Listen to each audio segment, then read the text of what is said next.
Le terme n'est pas bon, mais on y est presque, ouais.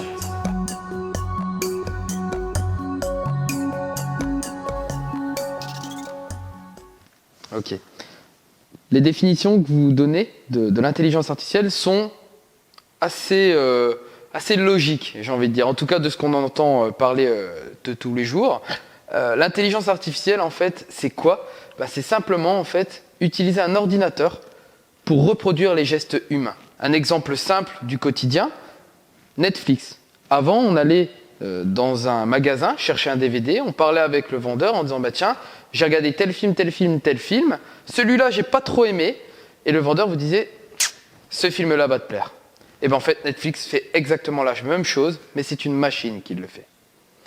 On peut également voir ça dans un côté industriel. Avant, nous avions des opérateurs qui allaient vérifier la conformité d'une boîte de conserve.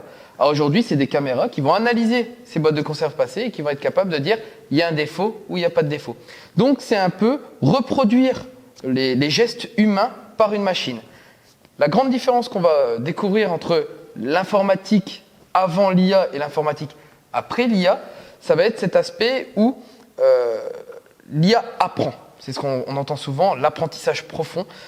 L'IA va apprendre. Ce qui veut dire que si vous faites ça avec un algorithme standard, la moindre modification de pixels, par exemple une ombre sur une boîte de conserve, ou l'erreur qui n'est pas pareille que la photo qu'on lui a donnée, un algorithme ne pourra pas la détecter. Vous donnez 600 images de chat à un algorithme, 600 images de chat à une IA.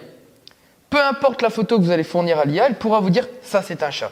Un algorithme, si vous donnez autre que ces 600 images, il ne sera pas capable de vous dire que c'est un chat.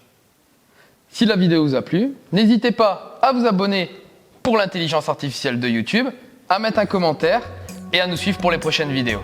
A plus.